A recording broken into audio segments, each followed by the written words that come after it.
and welcome to the Cherokee Dispatch by Cherokee 411. This is the podcast where we will connect with our stories, traditions, and voices that shape our shared Cherokee history, our contemporary Cherokee Nation. I'm your host, Kara Cowan Watts, and today I'm honored to sit down with two sisters, Polly and Lou. These are two women who carry forward the heart of our culture through their incredible work and storytelling. We'll explore their personal journey, their contributions to preserving Cherokee traditions and language, and the wisdom that they share as we pass these teachings to the next generation of Cherokee children, and maybe some of us adults. But welcome to Oaks and Delaware County, the heart of the Cherokee Nation. Wado for joining us, and let's get started. We're here today with Polly Reed and Lucinda Turtle, also who you go by Lou though. So they're two Cherokee sisters here in Oaks, Oklahoma. And I'm excited to be with them today because they're going to share a little bit about Christmas with us and their experience as Cherokee family members. And you want to start with introducing yourselves and tell us who's the oldest? Jin and Awadon. Who's the oldest? Awadon Hinge. I don't speak Cherokee here all the time. I speak to Jesse, so I forget Cherokee sometimes. No, that's fine. I take Awadon Talmekan. So is it do you mind sharing how much older she is from you? You don't have to give ages. Oh. Is there a wide range though, or a small range? About 12 years older than me, I guess. 12 years older, okay. But you guys were in school together though, right? Growing up? Okay. Very good. Jeg tror han tog en der på Jönskål. So were you in Rocky Ford, or were you in Cherokee, or were you in Oaks? She was at Rocky Ford. You were at Rocky Ford, but then you were at Cherokee? No, I never was. Okay, so Deb shared with me that you walked from Rocky Ford to Cherokee. No, that's been too far. No, she walked from where they lived there in Rocky Ford. Okay. To the Rocky Ford School. Okay. But how far was that? When you say about 5 miles. Yeah, 4 or 5 miles. Okay, was that every day? Yes. For school? Yes. All right. You want me to say it in Cherokee? You don't have to say anything in Cherokee. That's up to you on that. Oh. We welcome that, but it's whatever you're comfortable with. Oh. Okay. They didn't have buses whenever I was going to school. Mm-hmm. We lived at Rocky Ford. So a friend of ours would come across the creek and come by for me, and we would walk. That friend would walk over to meet you at your place or across the creek? Yes. Okay. And then we would walk to school at Rocky Ford. Okay. And that was about 5 miles away? Yes. And until the weather turned cold. Then we got too cold to go to school, So you would have to stay home during that time then? Okay. Yes. Yeah, because there's some people that couldn't make it half a mile, let alone 5 miles today. Yeah, So it was so cold. And so because of that, I didn't pass my grade for about 3 years. I didn't graduate from high school till I was 21. Okay. Because we lived so far. Because you live so far. So did things change because there was suddenly a bus system, or like there was somebody coming by with horse, or like how did that? Well, then her sister was born, or middle sister, I guess you'd say. Middle sister. When she was old enough then to go to school, then Polly started back to school with her. Oh, okay. So is it just the three of you? No, there's we're a big family. We have 3 brothers, and then there's 4 of us girls. Okay. Now, Lou, are you the youngest? Middle. I'm the middle child. You're the middle child. Okay, very good. So does that mean that you made everybody else behave? Yes, I did. Okay. And I love this. Now, Polly, were you the oldest of Yes. all the children? Yes. So are you still in charge? Yeah. She, I didn't hear it. So. she said yes. Okay, very good. So you still persisted and you went back to school after your sister was born. Yes. For 10 years, there was just me and my other sister. Okay. For 10 years. Then my mother married their dad when I was 10. And that's when the kids started coming. That's when the kid, okay, I love this. Okay. Yeah. Very good. So it's that time of year, it's Christmas time. And I know that when I talked to Polly, your daughter, Deb Reed, former Miss Cherokee, about Christmas in the Cherokee Nation, she stops and immediately tells me very personal stories that you guys have shared about what it was like growing up as a Christian family inside the Cherokee Nation with, you were rich in family and culture and language, but you weren't necessarily financially well off. Right. So do you mind sharing some of those stories with me? With all of us? Well, my dad, he grew up at the children's home, and in At Oaks? At Oaks. Okay. He grew up there. He came as an orphan. Him and his 2 other brothers all came as orphans. Their both parents had passed away at that time, and so he came to stay at the children's home. Okay. There at Oaks, and so then in 1951 we moved from Rocky Ford. Okay. So I myself have lived in Oaks since 1951. Okay. Do you We mind went to sharing school. your dad's name with us? Charlie Tucker. Charlie Tucker. And he was one of 3 boys, orphaned, and then had to be at the Oaks Mission then at that home. So yeah, he graduated from Oaks, but in between that time, he when he was probably about 16, 17 years old, he joined the CC camp. I think that's what they call it, kind of. Okay. At Bull Hollow, I think is where that was located. They call it I've CC seen- camp. Yeah, I've seen those pads where they had the That's where tents. he went, Okay. and then after he left from there, then he came back and finished school at Oaks and graduated from there. Okay.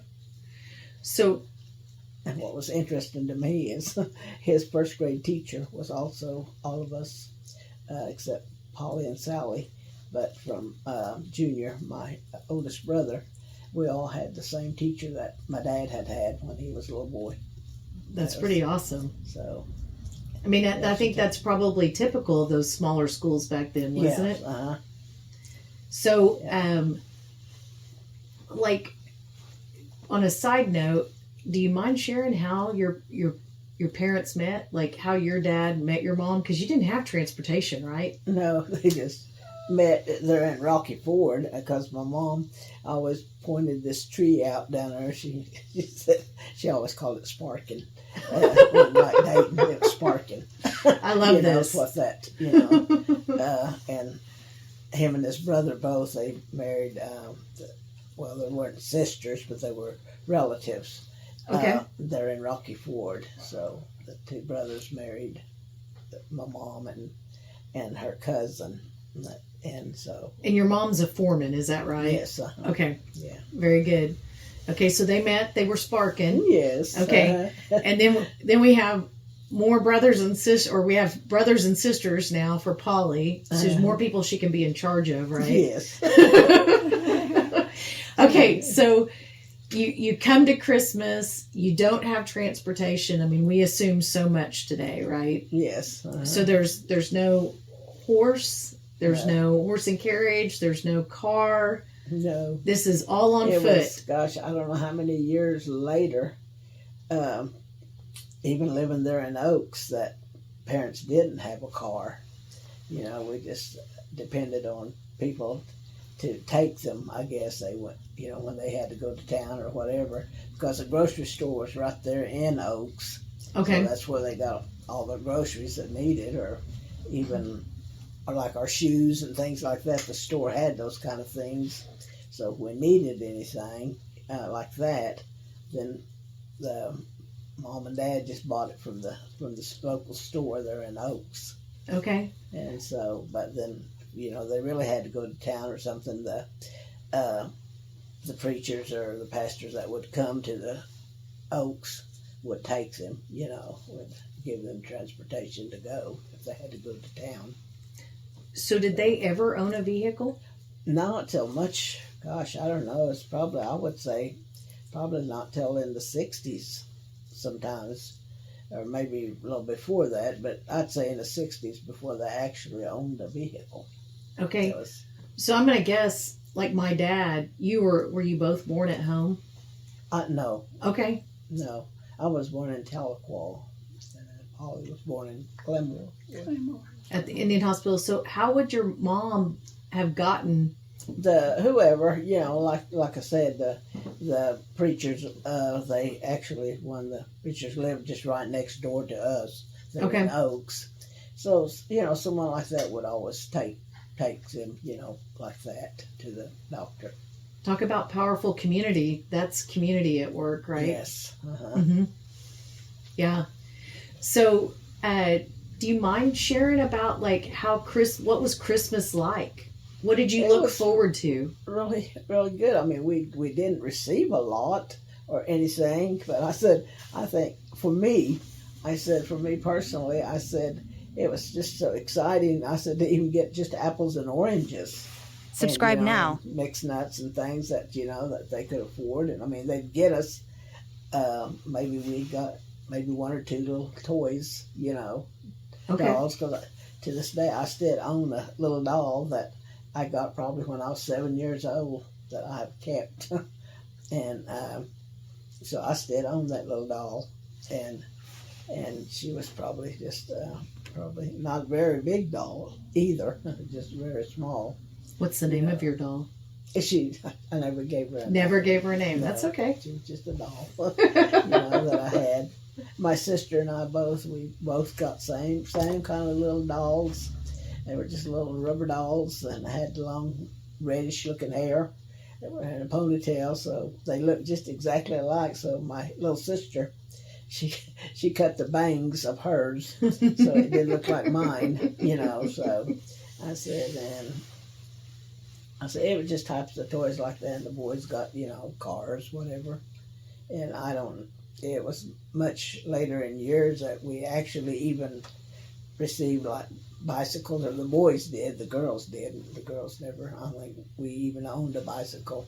The boys did. The boys had somehow were able to get bicycles. And then I remember there was a elderly man and his dad that lived in the community.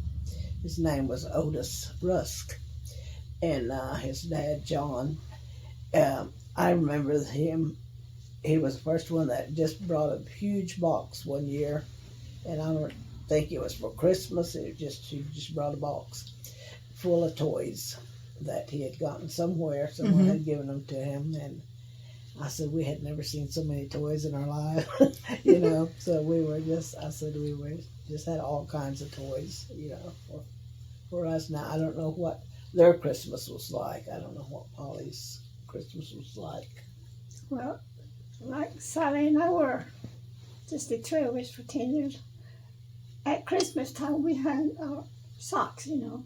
That's what we had. We didn't have fancy stockings like we do today.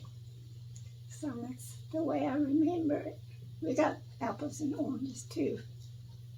And maybe dolls. I don't remember much. Did you look forward to that fruit and the nuts or whatever that you would receive? Like, what was it that you looked forward to about that Christmas? I don't remember what I looked forward to. I guess I was just glad to get what Mom gave us. Did you guys, were you able to stop and celebrate with a meal of some kind, or was it just?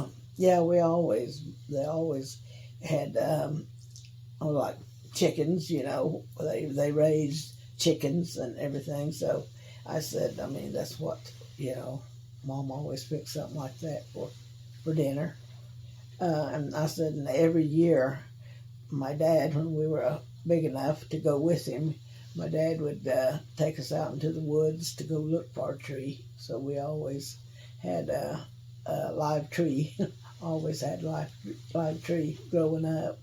Very good. And so it was like much later, I said, after we were all grown, actually, we were all grown and everything, that we finally started getting like artificial trees. But all through the years, it was always, he always took us and we would go and get a tree, come home, decorate it. And so I said, where we got our decorations is either things we may have made that we used to decorate our tree with.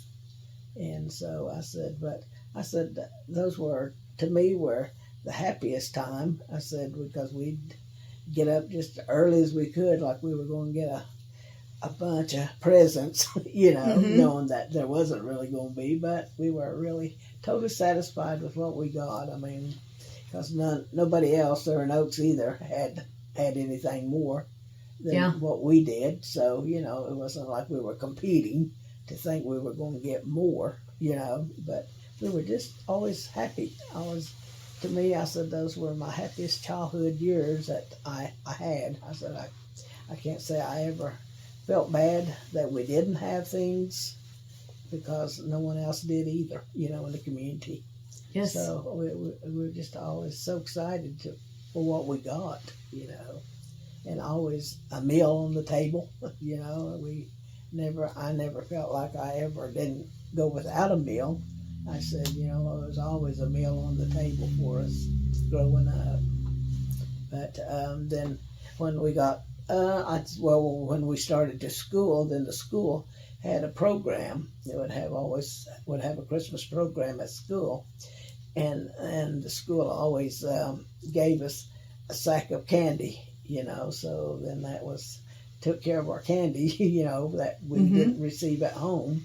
Which Mom and Dad, though, by then had tried to. They would always try to get candy and things like that to have for us, So when they'd get to go to town, and we always had candy at Christmas, And I said, I remember all the different kinds of candy that we got, but I said that I remember the most about our sack of candy we got at school every year, So I love this.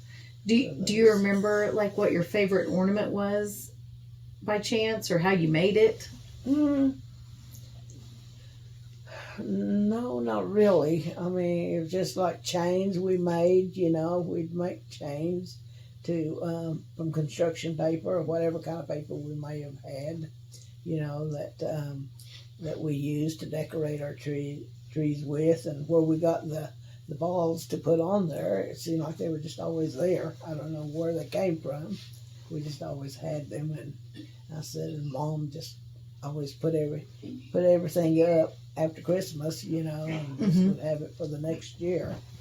So I said it was some later years, as we were getting to be junior high school kids, that a lot of things changed by then. And by then, parents were able to, my dad worked on the ranch there at Oaks for the people that had, I'd say, raised him there at a children's home.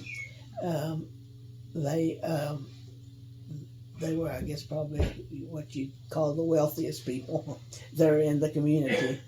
And they had probably 8, 9 kids to themselves, the pastor there that was director over the children's home. And so I said, so later years, and that's where my dad went to work. He worked on the ranch till he retired. And so then my mom went to work for the children's home in the laundry room. And so that's where my mom worked. Okay. So the Oaks mission was extremely important to your family. Yeah. Yeah.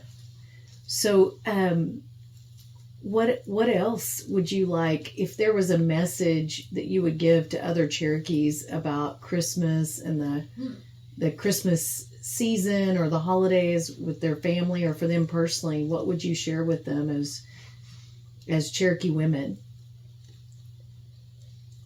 I mean, myself, I'm just grateful for everything. I don't ever remember being disappointed in anything that we received or that we didn't have. I don't recall being disappointed. I mean, I could have been, but I don't remember it that I was. Like I said, to me, it was just a happy childhood growing up with my brothers and sister. And so I said, and then we had the children's home right there that housed probably hundreds of kids. They're right across the road from where we lived. So it was just always had playmates, and just someone, I said, someone that we were always with and walked to school with and everything. So I just say that, we didn't want for anything. I mean, and I'm sure we did. I mean, I can't, but I just don't remember that we ever did, wanting things, because like I said, we all had the same thing or didn't have. Most of them didn't have it, but it wasn't that anybody was wealthy there in Oaks that, that they had any more, than anybody else. And I'm sure, that they were, because they were, probably had work other places, but I just had a happy childhood growing up. It sounds incredible. Polly, is there anything you want to add?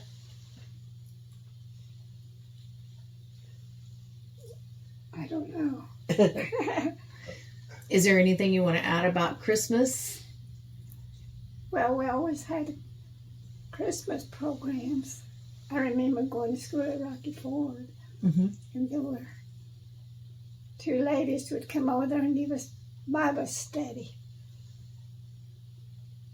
And it was nice. I still remember way back when they did that. And I don't remember having Christmas programs at school, but I'm sure we did. So do you guys remember any Christmas songs in Cherokee that you would sing maybe? No. No. No? Y'all would leave if I start singing. I can't carry a tune. Well, I can't carry a tune either, but I love to sing. I'm not going to sing and torture you guys. But just out of curiosity, what is your favorite Christmas carol or Christmas song? Silent Night. Silent Night. Okay, very good. Very good. Yeah, they had Cherokee choir now, don't they? Children's choir. I thought you were pausing because you were about to bust out in song for us, Polly. That's what's funny. I said that you bring that up because when she went down and picked me up, she said, are we going to talk Cherokee? I hope they don't ask us to sing, she said. And of course, I didn't even warn Deb. I was like, okay, so Lou, I know that you taught Cherokee at Oaks for a long time, right? Yes, I did. So I was hoping that you could help me and our listeners with a few Cherokee words. So how do you say orange in Cherokee? There's really not a word for it. For the fruit, orange. Okay. No, what about apple? Sucked. Or they, if you had to write it out, we would just say sucked, Okay. But it's sucked. How would you say nuts, like a variety of nuts, like you would get? For hickory nuts or something, walnuts would be said, and then and for hickory nuts, what is that? So, Yeah. So. Okay. Very good. How would you say candy in Cherokee? ᎤᎮᎮဿ. You were quick on that. Let's try that again. Just say it one more time for us. ᎤᎮᎮ. And you're smiling when you say it. That's what's funny. It's just like something sweet, you know, like sugar. That's Okay. what that word is, you know, too. But it's candy, you know, ᎤᎮᎮ. Very good. Okay, so how do you say Christmas in Cherokee? ᎤᎮᎮ. Okay. Very good. ᎤᎮᎮ. That would be like Merry Christmas, Mhm. you know. So. Yes. I start getting tongue-tied. I have to practice a while, Oh. so I won't torture our listeners. Wow, what an incredible visit with Polly and Lou. These are two incredible Cherokee women. I am honored to have had time with them here during the Christmas holidays and specifically Christmas 2024. Too often, we don't share enough and talk enough to our elders in our family to learn these very personal stories. So it is exceptional that you get to sit down with me and learn about both Polly Tyler and Lou Turtle and their personal experiences growing up in the Cherokee Nation during Christmas time. Again, thank you for joining us. I hope you tune in for our next episode because we will be out and about across the Cherokee Nation visiting with real Cherokees and understanding more of where they came from and how they came to be here in the Cherokee Nation. To all a good night. Merry Christmas 2024. This is Kara Cowan Watts signing off. Ladell. Join the conversation. Discover stories and insights that matter to you. Subscribe to Cherokee 411 with Kara and stay connected with independent media, real, relevant, and unfiltered.